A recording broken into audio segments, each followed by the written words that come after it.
आगे बढ़ने से पहले हम थोड़ा ये एक उदाहरण लें और बेहतर समझ के लिए, क्योंकि हमारा पहला बिंदु जो है समझ का वो है कि अंतर्राष्ट्रीय संगठन हमें चाहिए क्यों। अंतर्राष्ट्रीय संगठन क्या है ये हम समझ गए, अंतर्राष्ट्रीय संगठन के मायने क्या हैं ये भी हमने थोड़ा सा समझ लिया, अंतर्राष्ट्रीय संगठन की आवश्यकता क्यों पड़ी इसको भी एक दो बिंदु में हमने समझने की कोशिश की। तो क्या हम मान लें कि उन्हीं एक दो कारणों से अंतर्राष्ट्रीय संगठन की जरूरत पड़ती है? इसके लिए उदाहरण की ओर चलें। हमारा एक सामाजिक संगठन होता है, हर समाज का अपना अपना संगठन। उदाहरण के लिए हम लेते हैं जैन समाज संगठन या क्षत्रिय समाज संगठन। ये संगठन के उद्देश्य क्या होते हैं? सामाजिक संगठन का उद्देश्य क्या है, क्यों बनाया जाता है संगठन?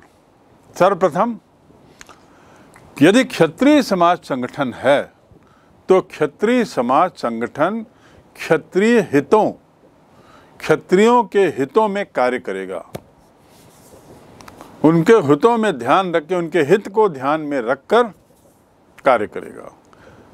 अब कैसे कार्य करते हैं ये? सरकार या शासन कुछ कानून यदि बना रही है तो ये संगठन उस पर नज़र रखे रहते हैं कि इन नए कानूनों से क्षत्रिय समाज का नुकसान है या फ़ायदा है। यदि नुकसान है तो सरकार पे वो दबाव बनाते हैं ऐसे कानूनों को लागू ना करने के लिए, और यदि फ़ायदा है तो सरकार को उसके लिए बधाई देते हैं और उम्मीद करते हैं कि आगे भी ऐसे ही कानून उनके हित में बनते रहेंगे। दूसरा, किस तरीके से कार्य करते हैं? क्षत्रिय संगठन या इस तरह के सामाजिक संगठन एक ऐसा प्लेटफॉर्म है जहां पर क्षत्रिय समाज के पूरे देश के लोग एक दूसरे से मिलेंगे, एक दूसरे को पहचानेंगे, पहचान बढ़ने पर एक दूसरे के साथ अपने संबंध बनाएंगे, वैवाहिक संबंधों की बात होगी, व्यापारिक संबंधों की बात होगी। हो सकता है रायपुर के क्षत्रिय परिवार को जो किसी एक विशिष्ट वस्तु के व्यापार में यहाँ पर है, उसे अपनी उस वस्तु के निर्माण के लिए किसी एक अन्य वस्तु की जरूरत पड़ती है जिसका उत्पादन तमिलनाडु में होता है, और क्षत्रिय परिवार वहाँ तमिलनाडु में उसका मालिक है। दोनों के बीच में संबंध स्थापित हो गए और दोनों की जो आवश्यकताएं हैं उसकी पूर्ति हो जाएगी। उसके साथ ही अपने समाज के जो पढ़ने लिखने वाले बच्चे हैं उनके लिए स्कॉलरशिप आदि की व्यवस्था, जो दिव्यांग हैं, शारीरिक रूप से कमज़ोर हैं, उनके लिए कुछ विशेष व्यवस्थाएं, वैवाहिक कार्यस्थल की व्यवस्था, क्षत्रिय नेताओं के, क्षत्रिय महापुरुषों को लेकर कार्यक्रम, क्षत्रिय इतिहास को लेकर विभिन्न तरीके के योजनाएं और प्रचार प्रसार आदि आदि, ऐसे बहुत से बिंदु हैं जिसको लेकर ये सामाजिक संगठन स्थापित होते हैं, और उसके पीछे उद्देश्य होता है अपने समाज का हित, और ऐसा करते हुए सुनिश्चित करना कि पूरे देश का हित हो। दूसरे का अहित नहीं देखेंगे, अपने समाज का हित सर्वोच्च, ये सुनिश्चित करते हुए कि यह देश के हित में भी हो। उसी प्रकार अंतर्राष्ट्रीय संगठन की भी जरूरत पड़ने लगी। जैसे क्षेत्रीय स्तर पर, जातीय स्तर पर, धार्मिक स्तर पर संगठनों की जरूरत पड़ी, ऐसे ही अंतर्राष्ट्रीय संगठनों की भी जरूरत पड़ी।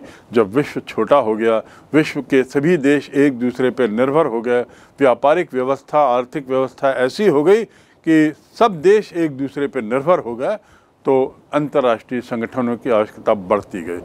बिंदु दर बिंदु यदि हम बात करें तो अंतर्राष्ट्रीय संगठन कि सबसे ज़्यादा ज़रूरत युद्ध और शांति के मामलों में पड़ती, क्योंकि युद्ध की भयावहता जिसका मैंने बारंबार जिक्र किया है, वह लगातार विश्व को इस बात की चेतावनी देता रहा है कि अंतर्राष्ट्रीय संगठन की ज़रूरत है।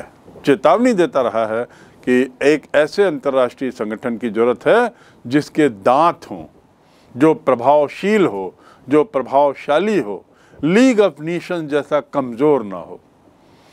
तो पहला कारण अंतर्राष्ट्रीय संगठन के होने का, युद्ध और शांति के मामलों में मदद करें। मदद कैसे करें? यदि कोई दो देशों के बीच में युद्ध की संभावना है तो उन संभावनाओं को समाप्त करने की कोशिश करें, चाहे बातचीत करवा के, चाहे समझौते के माध्यम से, चाहे दबाव के बल पर, चाहे बायकॉट करके, आर्थिक तरीके से उन पर दबाव बनाकर, आदि आदि। उसके कई तरीके हैं। दूसरा जो उद्देश्य है, दूसरा जो कारण है कि क्यों हमें अंतर्राष्ट्रीय संगठन चाहिए, दूसरा कारण है एक दूसरे की सहायता करने के लिए। ये बात स्पष्ट हो गई है कि जैसे मनुष्य एक सामाजिक प्राणी है, वह न स्वयं अकेले खुश नहीं रह सकता, यदि उसे खुश होना है तो समाज में रहना पड़ेगा। ऐसा ही हर देश एक सामाजिक देश है। सामाजिक देश के तात्पर्य अकेले कोई देश स्वयं में फल फूल नहीं सकता, खुश नहीं रह सकता। उसे निश्चित रूप से इस विश्व व्यवस्था का हिस्सा बनना ही होगा, और ऐसा करते हुए उसके लिए ज़रूरी है कि वो मदद करे, मदद ले। दूसरे देशों की मदद करना, अपने लिए मदद मांगना, मदद लेना, और ऐसा करते हुए अपना जीवन स्तर और विश्व का जीवन स्तर बढ़ाना। तीसरा जो कारण हो सकता है जिसके कारण अंतर्राष्ट्रीय मंचों की आवश्यकता पड़ती है, वो है कि जो अंतर्राष्ट्रीय झगड़े हों उसे शांतिपूर्ण तरीके से हल करवाने की कोशिश करना, ताकि ये झगड़े ऐसा रूप न ले लें कि जिससे फिर युद्ध का उन्माद पैदा हो जाए। अंतर्राष्ट्रीय झगड़ों से तात्पर्य क्या है? जैसे भारत पाकिस्तान की सीमा में जो नदियां बहती हैं, रावी, झेलम, सतलज, चिनाब, व्यास, ये नदियों को लेकर, उसके पानी के बंटवारे को लेकर भारत पाकिस्तान में झगड़ा है। कश्मीर को लेकर तो है ही झगड़ा, ये भी एक भारत और पाकिस्तान के बीच का झगड़ा है, लेकिन नदियों को लेकर भी है। कई देशों के बीच में सीमाओं को लेकर झगड़ा है, कुछ गांवों को लेकर झगड़ा है, आदि आदि। ये झगड़े प्रारंभिक स्तर पे ही निपटा लिए जाएं, इन झगड़ों के कारणों को प्रारंभिक स्तर में हटा दिया जाए, ऐसी कोशिश इस अंतर्राष्ट्रीय संगठन के माध्यम से होती है। तो इसलिए अंतर्राष्ट्रीय झगड़ों और विभेदों को शांतिपूर्ण तरीके से हल करने के लिए अंतर्राष्ट्रीय संगठनों की जरूरत पड़ती है। इसलिए हमें अंतर्राष्ट्रीय संगठन चाहिए। कई बार क्या होता है कि अंतर्राष्ट्रीय ऐसे कुछ मसले आ जाते हैं कुछ देशों के सामने जिसे अकेले हल नहीं कर सकते। ऐसे कुछ मामले आ जाते हैं कुछ देशों के बीच में जिसे अकेले हल नहीं किया जा सकता। उसके लिए विश्व समुदाय की जरूरत पड़ती है, उनके दबाव की, उनके प्रभाव की। उसके लिए भी अंतर्राष्ट्रीय संगठन चाहिए। ऐसे मुद्दों को निपटाने के लिए भी अंतर्राष्ट्रीय। अभी कोरोना हुआ, ये कोरोना क्या भारत अकेले स्वयं सुनिश्चित कर सकता था कि भारत में कोरोना ना हो? भारत में कोरोना ना हो इसके लिए आवश्यक है कि विश्व में भी कोरोना ना हो। आप समझ रहे हैं इस बात को? तो इसलिए जैसे कोई महामारी हुई या ग्लोबल वार्मिंग का जो मुद्दा है, ग्लोबल वार्मिंग ये ऐसा मुद्दा है जिसे भारत अकेले हल नहीं कर सकता, अमेरिका अकेले हल नहीं कर सकता, कोई कितना भी शक्तिशाली हो इसे अकेले हल नहीं किया। जो पर्यावरण में जो बदलाव हो रहा है, मौसम में जो बदलाव हो रहा है, विश्व के तापमान में जो परिवर्तन हो रहा है, इसका इलाज भारत अकेले नहीं कर पाएगा, कोई भी शक्ति नहीं कर सकती। इसके लिए तो सामूहिक प्रयास की जरूरत है। तो ऐसे मुद्दे जिसके लिए सामूहिक प्रयास की जरूरत है, उसके लिए भी हमें अंतर्राष्ट्रीय संगठन की जरूरत पड़ती है। तो इस प्रकार हम कह सकते हैं कि अंतर्राष्ट्रीय संगठन एक आवश्यकता है। क्यों चाहिए, इसमें इतने बिंदु हमने देखे। इन बिंदुओं को पढ़ने से ये स्पष्ट लगेगा कि ये मात्र एक लग्जरी नहीं है, एक आवश्यकता है वर्तमान, और खासकर वर्तमान में जब दुनिया बहुत छोटी हो गई है, जब एक देश की घटना दूसरे देश को प्रभावित करने में कोई समय नहीं लगाती। जब एक देश की घटना, एक देश में कुछ बात होती है तो उसका असर दूसरे देश पर पड़ता है। जब कुछ ऐसे मुद्दे जिसका अकेले हल निकालना असंभव है, तो ऐसी स्थिति में अंतर्राष्ट्रीय संगठन चाहिए। अब ये काम कैसे करते हैं? अंतर्राष्ट्रीय संगठन बनेगा, क्यों चाहिए, इसको जानने के बाद इनके काम करने का तरीका क्या होगा? सहयोग, मात्र सहयोग। एक ही इसके लिए रास्ता है, सहयोग, सहयोग का मार्ग, कोऑपरेशन। और कोऑपरेशन तभी संभव है जब कुछ उस कोऑपरेशन के कुछ आधार हों, कुछ दायरा हो, कुछ उसके कानून हो, कुछ उसका ढांचा हो। आधार हो, दायरा हो, उसके अपने कानून हो, उसका ढांचा हो, स्ट्रक्चर हो, तभी तो एक संगठन ऑर्गेनाइज्ड संगठन कहलाएगा। किसी तात्कालिक समस्या के लिए संगठित हो जाना एक बात है, लेकिन तात्कालिक समस्या के लिए, लेकिन विश्व में दिन प्रतिदिन 24 घंटे घटनाएं हो रही हैं। उन घटनाओं पर पैनी नज़र रखना, सुनिश्चित करना कि इन घटनाओं का दुष्प्रभाव ना पड़े, सुनिश्चित करना कि ये घटनाएं विश्व को गलत तरीके से प्रभावित ना करें, इसके लिए ज़रूरी है कि कोई सा ऑर्गेनाइज्ड स्ट्रक्चर हो। और इसी ऑर्गेनाइज्ड स्ट्रक्चर की ज़रूरत ने संयुक्त राष्ट्र संघ के स्थापना की नींव रखी। तो अब हम ये समझ गए कि संयुक्त राष्ट्र संघ हमें क्यों चाहिए, या संयुक्त राष्ट्र संघ के निर्माण की पृष्ठभूमि अब हम समझ गए होंगे। संयुक्त राष्ट्र संघ के बारे में दो लोगों के विचार बड़े जरूरी हैं आपको जानना, कि कैसे लोगों का क्या कहना है संयुक्त राष्ट्र संघ की स्थापना के लेकर। डॉग हैमरशोल्ड, जो संयुक्त राष्ट्र संघ के दूसरे महासचिव थे, महासचिव का अर्थ है अंग्रेजी में secretary general, second secretary general. क्या है सेक्रेटरी जनरल, ये हम चर्चा करेंगे। फिलहाल आप इतना जान लें कि डॉग हैमरशोल्ड सेकंड सेक्रेटरी जनरल थे, और सेक्रेटरी जनरल जो होता है वो संयुक्त राष्ट्र संघ के कार्यालय का मुखिया होता है। मैंने बताया कि एक स्ट्रक्चर की जरूरत होती है, ऑर्गेनाइज्ड स्ट्रक्चर की, किसी भी संस्था को चलाने के लिए। तो संयुक्त राष्ट्र संघ नाम की संस्था के लिए भी एक जो स्ट्रक्चर है, उस स्ट्रक्चर का मुखिया जो सतत रूप से वहाँ बैठता है, वो कहलाता है सेक्रेटरी जनरल या महासचिव डॉग हैमरशोल्ड। डॉग हैमरशोल्ड ने क्या कहा संयुक्त राष्ट्र संघ के बारे में? संयुक्त राष्ट्र संघ का गठन मानवता को स्वर्ग में पहुंचाने के लिए नहीं, बल्कि नरक से बचाने के लिए हुआ है। संयुक्त राष्ट्र संघ का गठन मानवता को स्वर्ग पहुंचाने के लिए नहीं, बल्कि नरक से बचाने के लिए हुआ है।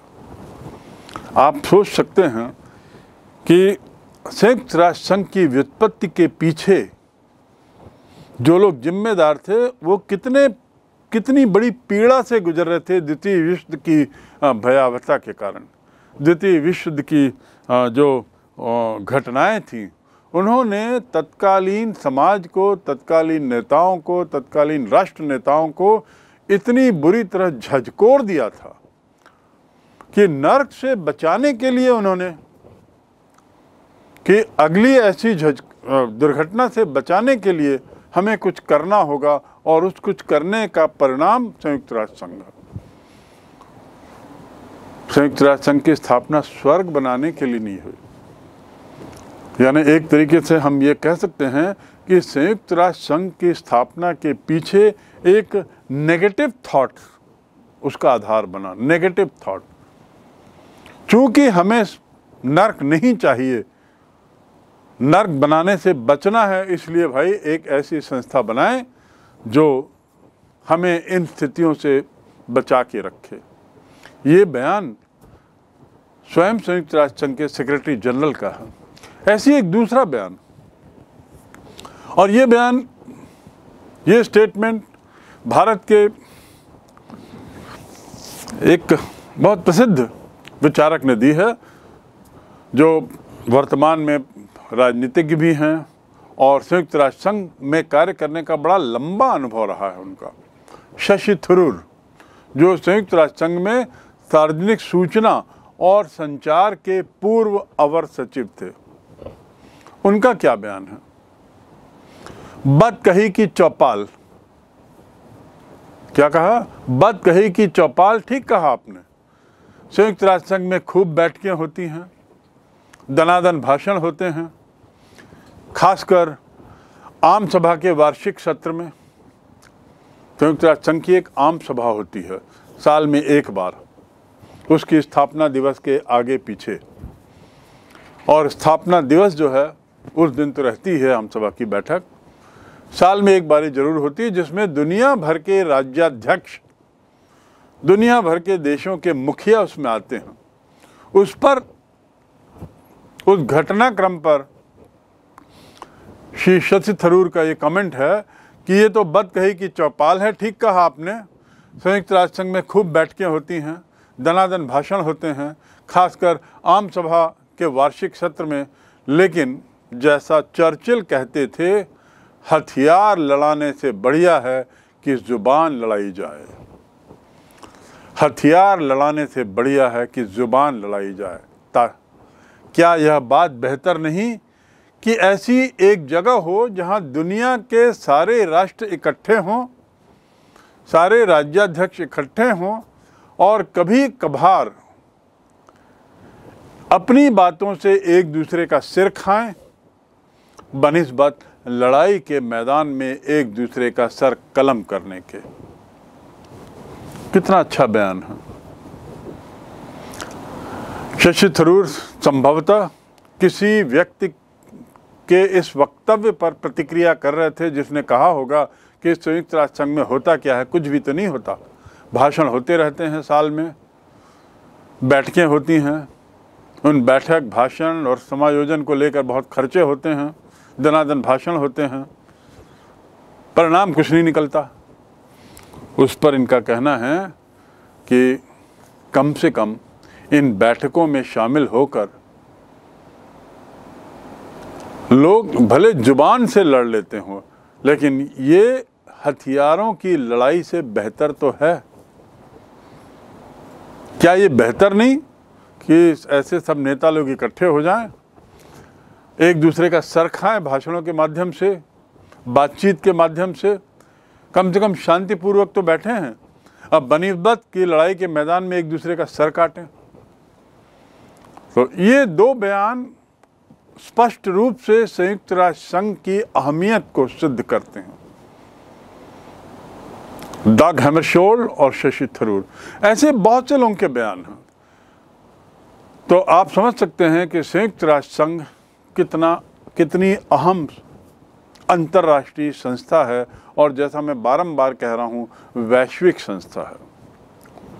ये दो उदाहरण एक बहुत महत्वपूर्ण बात की ओर इशारा करते हैं, और वो है कि ये जो अंतर्राष्ट्रीय संगठन होते हैं, ये हर मर्ज की दवा नहीं होती, हर बीमारी का दवा नहीं है, इलाज नहीं है, लेकिन महत्वपूर्ण है। दवाइयाँ जो होती हैं एक दवाई सभी बीमारी का इलाज नहीं कर देती। हर चीज़ की अलग अलग, हर बीमारी की अलग अलग दवाइयाँ हों। ऐसे ही अलग अलग अंतर्राष्ट्रीय संगठन अलग अलग दिक्कतों को, अलग अलग समस्याओं को निराकरण करने के लिए बने हुए हैं और इनकी अपनी अहमियत है। अंतर्राष्ट्रीय संगठन युद्ध रोकने में और शांति बहाली में मदद करते हैं, ये इसमें कोई दो मत नहीं।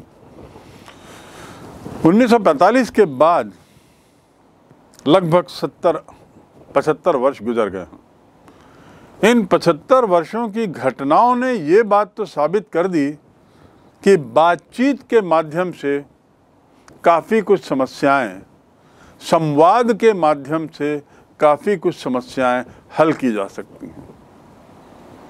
तो संवाद पर बहुत जोर संयुक्त राष्ट्र संघ में या अंतर्राष्ट्रीय संगठनों के प्लेटफॉर्म में होता है।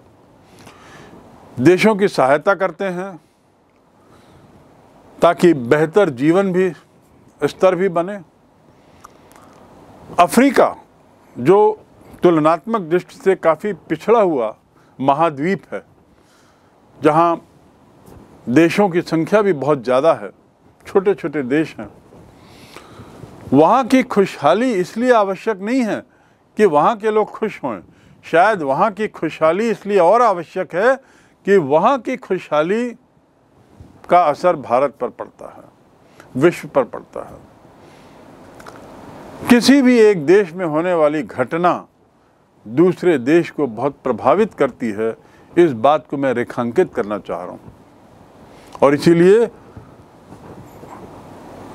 गरीबी से लड़ना इसलिए ज़रूरी नहीं, मात्र इसलिए ज़रूरी नहीं कि हमें उन गरीब लोगों की मदद करना है, बल्कि इसलिए ज़रूरी है कि उन गरीबों की गरीबी हटाकर हम ये सुनिश्चित कर रहे हैं कि वे लोग अपराध ना करें, हमारे प्रति कुछ दुर्भावना ना रखें, हमें किसी गलत काम में ना ले जाएं। इसलिए गरीबी का उन्मूलन ज़रूरी है। इतने सब के बाद अब आप समझ गए होंगे कि अंतर्राष्ट्रीय संगठन की ज़रूरत कितनी है। देशों के बीच मनमुटाव होते हैं, पड़ोसियों के बीच होते हैं, पड़ोसियों की परिवार के सदस्यों के बीच में झगड़े होते हैं, लेकिन इसका मतलब ये थोड़ी है कि अपने बैर विरोध को हम जारी रखें और एक दूसरे से युद्ध की ठान लें, एक दूसरे से बात न करें। परिवार में जब ऐसा होता है तो हम क्या करते हैं? कुछ समय शांत रहने के बाद फिर बातचीत करते हैं, समस्या का निराकरण करने की कोशिश करते हैं, लेकिन सर कलम करने की, तलवार चलाने की, गोली चलाने की नहीं बात करते। तो उसी प्रकार जिस तरीके से विभेद के मसलों को, विभिन्नता के मसलों को शांतिपूर्वक हल करते हैं घर में, समाज में, राज्य में, उसी प्रकार ऐसे मसलों को शांतिपूर्ण समाधान ढूंढने के लिए, ऐसे मसलों के शांतिपूर्ण समाधान ढूंढने के लिए ये अंतर्राष्ट्रीय मंचों की आवश्यकता पड़ती है। आज का जो विश्व है, जिसे ग्लोबल विलेज कहते हैं, जिसमें राष्ट्रों के बीच में परस्पर निर्भरता बहुत बढ़ गई है, एक दूसरे पर निर्भरता बहुत बढ़ गई है, ऐसी स्थिति में अंतर्राष्ट्रीय संगठनों की अहमियत बढ़ गई है, ज़रूरत बढ़ गई है। ये अब वर्तमान अंतर्राष्ट्रीय राजनीति के एक बहुत महत्वपूर्ण अंग बन चुके हैं। कोरोना की घटना को लें, कोरोना पूरे विश्व में हुआ। भारत ने विश्व के अन्य देशों को कोरोना की वैक्सीन भेजी, और वो भी फ्री में, मुफ्त में। आखिर क्यों? ये ऐसा क्या था कि हमने मुफ्त में भेजी? उत्तर बड़ा सीधा है।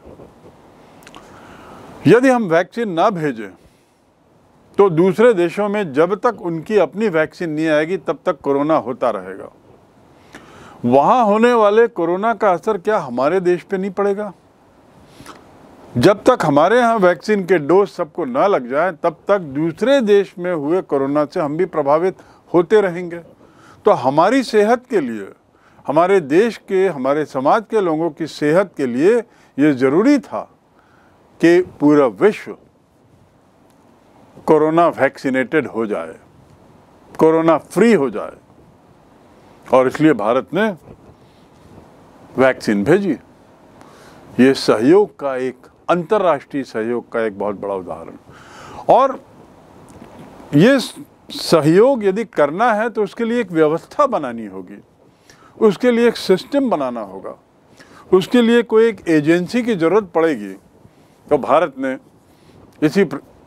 इस मामले को लेकर कई एजेंसियों की, अंतर्राष्ट्रीय एजेंसियों की मदद ली, जिसमें एक WHO भी है, वर्ल्ड हेल्थ ऑर्गेनाइजेशन, जो UNO का, संयुक्त राष्ट्र संघ का एक हिस्सा है। और वर्ल्ड हेल्थ ऑर्गेनाइजेशन के जरिए ये सुनिश्चित किया गया कि पूरी दुनिया में सबको वैक्सीन पहुंचे, ताकि कोरोना जैसी महामारी से जल्दी सबको छुटकारा मिले। ये परस्पर निर्भरती, परस्पर निकटता, निर्भरता और बढ़ती निकटता ने अंतर्राष्ट्रीय राजनीति में अंतर्राष्ट्रीय संगठनों की अहमियत को भी बढ़ा दिया है। तो बिंदुवार यदि हम इस पर बात करें कि आखिर इसके क्या कारण हैं अंतर्राष्ट्रीय संगठनों की जरूरत की, नंबर 1, विश्व शांति और सुरक्षा। विश्व शांति और सुरक्षा की बात यदि होती है तो जैसा मैंने बारंबार कहा है, हमें द्वितीय विश्व युद्ध की भयावहता स्मरण हो आता है। दूसरे विश्व युद्ध के बाद पूरे विश्व समुदाय ने इसकी जरूरत समझी थी, उसकी विभीषिका को लेकर, कि भाई अब हमें किसी भी तरीके से ऐसे घटनाक्रम से बचना होगा यदि अपने को तृतीय विश्व युद्ध से बचाए रखना है तो। और ये तभी संभव है जब एक सामूहिक प्रयास हो। 1945 में संयुक्त राष्ट्र संघ की स्थापना एक सामूहिक सुरक्षा की जरूरत को पूरा करता है। सामूहिक सुरक्षा की जरूरत को पूरा करने की जो मंशा थी, जो तीव्रता थी, उसने संयुक्त राष्ट्र संघ को जन्म दिया।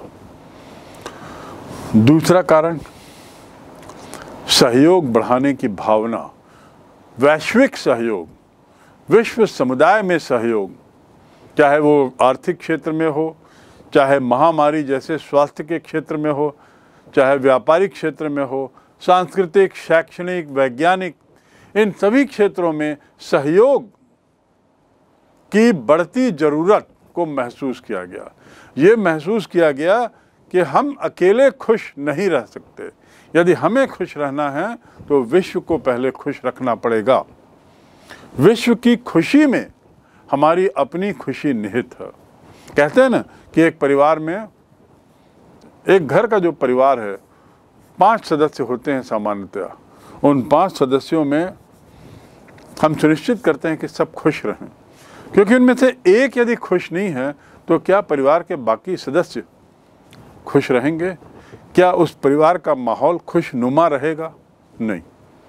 तो इसलिए ये सुनिश्चित करते हैं हम परिवार के सदस्य कि सब लोग खुश रहें। उसी प्रकार अब विश्व एक परिवार बन चला है, एक संयुक्त परिवार बन चला है, और इसलिए ज़रूरी है कि हम सहयोग के जरिए व्यापार के क्षेत्र में, सांस्कृतिक क्षेत्र में, शिक्षा के क्षेत्र में, स्वास्थ्य के क्षेत्र में, वैज्ञानिक क्षेत्र में सहयोग करें, समन्वय बढ़ाएं।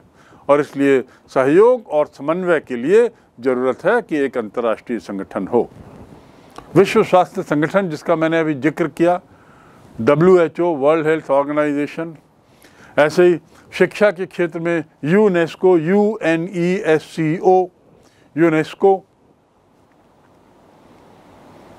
ये शिक्षा के क्षेत्र में दुनिया में काफ़ी कार्य कर रहा है। ऐसे ही WTO, World Trade Organization, ILO, International Labour Organization, अंतर्राष्ट्रीय श्रम संगठन जो श्रमिकों के लिए कार्य करता है, अंतर्राष्ट्रीय स्तर पर श्रमिकों के लिए कार्य करता है, अंतर्राष्ट्रीय स्तर पर यूनेस्को विद्यार्थियों बच्चों के लिए कार्य करता है, उनकी खुशहाली के लिए क्या किया जा सकता है उसके प्रयास करता है। और ये सब क्यों? क्योंकि ऐसा विश्वास बढ़ चला है लोगों के मन में कि दूसरों की खुशी उतनी ही आवश्यक है जितनी कि अपनी खुशी। यदि हमको खुश रहना है तो दूसरों को खुश रखना जरूरी होगा। दूसरों की खुशी में हमारी खुशी निहित है। ये सहयोग की एक अहम सहयोग का एक अहम पायदान है। तीसरा, वैश्विक चुनौतियों का सामना और उसका समाधान। अंतर्राष्ट्रीय संगठन ही विश्व की बढ़ती हुई चुनौतियों का सामना कर सकते हैं और उसका समाधान निकाल सकते हैं। मैं अकेले समाधान नहीं निकाल सकता। अब विश्व एक दूसरे पर इतना निर्भर हो चुका है, एक दूसरे से इतना जुड़ चुका है कि अब अकेले समाधान संभव नहीं है। मैं पुनः कोरोना का उदाहरण दूंगा, और कोरोना का उदाहरण मैं बारंबार इसलिए दे रहा हूं क्योंकि ये निकट भूतकाल में घटी हुई घटना है जिसके आप लोग चश्मदीद गवाह हैं। कोरोना के प्रभाव को, कोरोना को का कैसे इलाज किया गया, कोरोना से कैसे मुक्ति पाने का प्रयास किया गया, आदि आदि, और कोरोना हुआ क्यों, ये सब बिंदुओं को आपने देखा है, समझा होगा। इसलिए मैं ये उदाहरण बारंबार दे रहा हूँ। तो ऐसे ही तीसरा जो कारण है, तीसरा कारण किस चीज़ का? अंतर्राष्ट्रीय संगठनों के विकास और उदय का तीसरा कारण हम कह सकते हैं कि वैश्विक चुनौतियों का समाधान करता है। ये विश्वास अब सबके मन में आ चुका है कि अकेले नहीं कर सकते। जलवायु परिवर्तन जिसका मैंने पूर्व में जिक्र किया, गरीबी, अफ्रीका की बात की मैंने, भूखमरी, आतंकवाद। आज की समस्या, एक बहुत बड़ी समस्या आतंकवाद है। आतंकवाद का जो सबसे बड़ा उदाहरण जो दिया जाता है वो है 9/11 के घटना, वर्ल्ड ट्रेड सेंटर, जहां अमेरिका में उसामा बिन लादेन के आतंकवादी गुट ने वर्ल्ड ट्रेड सेंटर पे 2 हवाई हमले किए एक तरीके से, और लगभग 3000 जानें गई थीं। उसने पूरी दुनिया को हिला दिया। अमेरिका में जहां पर जो सर्वशक्तिमान देश है, वहां पर यदि ऐसा हमला हो सकता है तो दुनिया में कहीं भी हो सकता है। इस भय ने, इस संभावना ने, ऐसी घटना की भविष्य में संभावना ने ये दुनिया को मजबूर किया कि वे एक दूसरे के और निकट आएं और ऐसी अंतर्राष्ट्रीय संस्थाओं के माध्यम से इस तरह की घटनाओं की पुनरावृत्ति न होने के समुचित कदम उठाएं। मानवाधिकारों की रक्षा, परमाणु समस्या, परमाणु बम के निर्माण से जो समस्याएं दुनिया में आ रही हैं उसका निराकरण कैसे हो। ये भय सदैव देशों को खाता रहता है कि कोई देश का सिरफिरा व्यक्ति परमाणु बम दूसरे देश पर ना गिरा बैठे। जापान के हिरोशिमा और नागासाकी पर जब बम गिराए गए अगस्त 1945 में, तो उसके दुष्परिणाम जग जाहिर हैं। और उस समय के गिराए गए एटम बम की तुलना में आज के परमाणु बम 100 गुना 200 गुना ज़्यादा घातक हैं। ऐसी स्थिति में ये डर सदैव बना रहता है कि कहीं परमाणु बम का कोई उपयोग या दुरुपयोग ना कर बैठे। यहाँ पर मैं एक बात कहना चाहूँगा कि इस परमाणु बम की भयावहता, उसका डर इतना ज़्यादा, उसका कारण, उसको लेकर आइंस्टीन ने जो बयान दिया था वो सबको सजग कर सकता है। उन्होंने कहा था कि कहीं ऐसा ना हो कि तीसरा विश्व युद्ध इतना भयानक ना हो जाए कि चौथे विश्व युद्ध में लोग धनुष बाण का उपयोग करें। यानी हम इतने बैकवर्ड ना हो जाएं तीसरे विश्व युद्ध के बाद। तीसरे विश्व युद्ध के बाद, जरा ध्यान से सुने, तीसरा विश्व युद्ध, क्योंकि यदि तीसरा विश्व युद्ध होता है तो परमाणु युद्ध होगा, और यदि परमाणु युद्ध होता है तो निश्चित रूप से मानव जात समाप्त हो जाएगी और हम लोग फिर वही आदिकाल के युग में चले जाएंगे जब धनुष बाण जैसी चीज़ों का उपयोग होगा। विकास की जो हमने इतने लाखों वर्षों में जो प्रगति की है, विकास का जो रास्ता चले हैं, वो सब वापस आदि मानव के स्तर पे आ जाएगा। तो इसलिए वैश्विक चुनौतियों के समाधान के लिए, जलवायु परिवर्तन के समाधान के लिए, जो जलवायु में जो परिवर्तन हो रहा है, तापमान में जो परिवर्तन हो रहा है, ग्लेशियर जो पिघल रहे हैं, पिघलते हुए ग्लेशियर की समस्या केवल उस देश की नहीं है जहाँ के ग्लेशियर पिघल रहे हैं। हिमालय पर्वत पर बढ़ती हुई गर्मी वहाँ के बर्फ को लगातार पिघला रही है। ये समस्या केवल भारत की नहीं है। उसके पिघलने से जो पानी का बहाव हो रहा है, जो बाढ़ आ रही हैं, जो अंदरूनी हलचल हो रही है भूमि में, ये केवल समस्या भारत की या नेपाल की नहीं है जहाँ हिमालय स्थित है। ये एक तरीके से वैश्विक समस्या है, क्योंकि इस तरह की समस्या अन्य देशों के पर्वतों में भी, अन्य देशों में भी आ रही है। तो इसलिए वैश्विक चुनौतियों के समाधान के लिए जरूरी है। अगला, वैश्वीकरण की आवश्यकता, यानी संचार माध्यमों के बल से, संचार माध्यमों के जरिए ज़रूरत यह है कि हर चीज़ का वैश्वीकरण हो जाए, हर चीज़ का ग्लोबलाइजेशन हो जाए।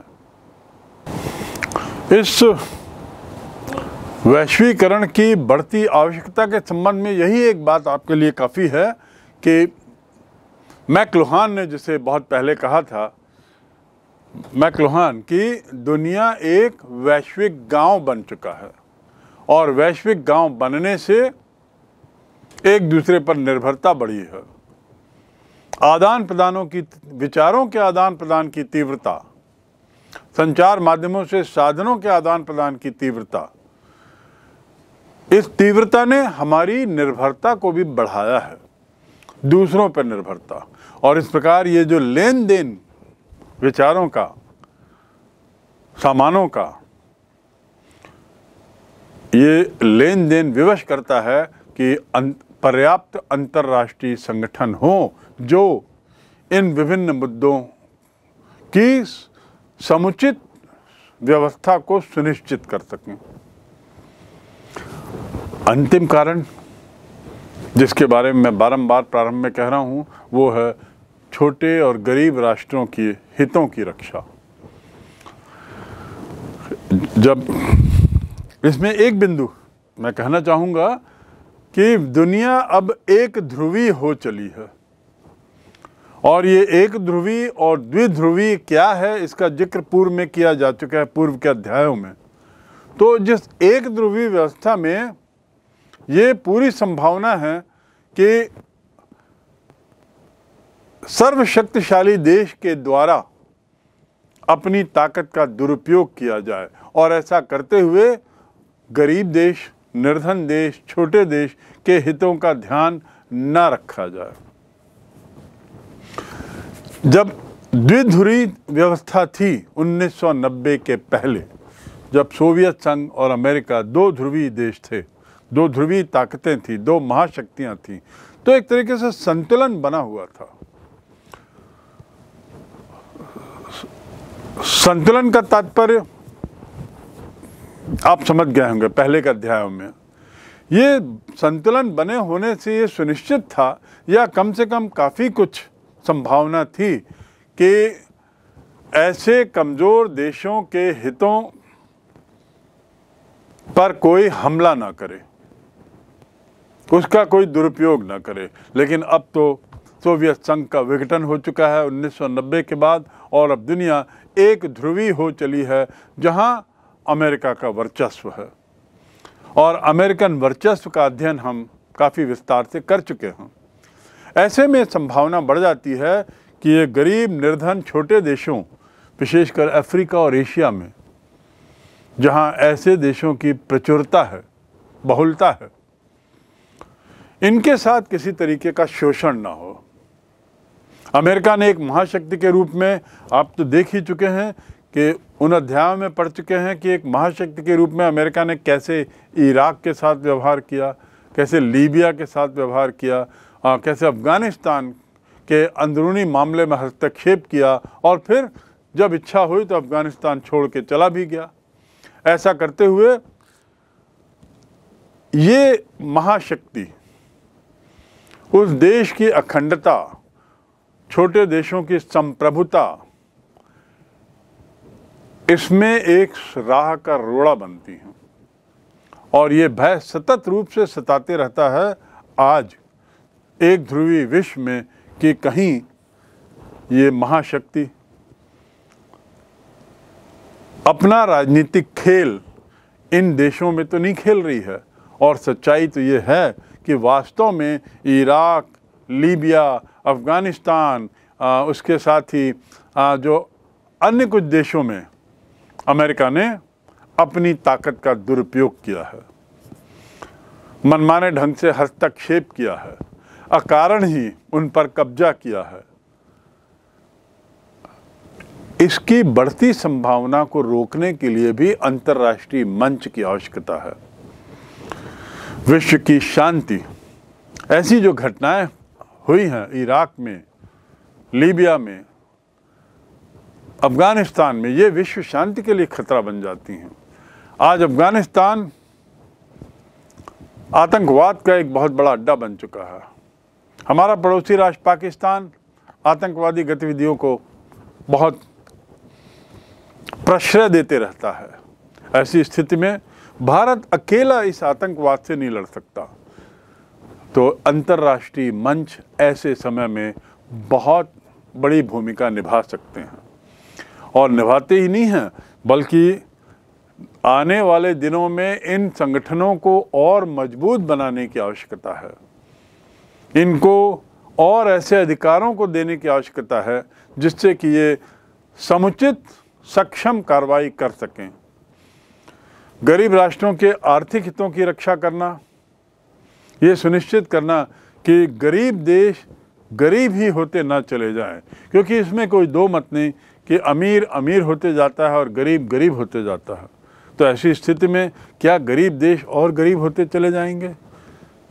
क्या विश्व की अधिकतर जनता जो गरीबी के स्तर से नीचे रहती है, क्या वो और गरीब होती चली जाएगी? क्या उनके हितों की रक्षा करना जरूरी नहीं है? तो अंतर्राष्ट्रीय संगठन यहाँ पर भी बहुत अहम भूमिका निभाते हैं। तो इस प्रकार हम विस्तार से देख चुके हैं कि हमें अंतर्राष्ट्रीय संगठन की आवश्यकता क्यों है। दूसरे शब्दों में संयुक्त राष्ट्र संघ की स्थापना के कारणों पर हमने एक नज़र डाली है।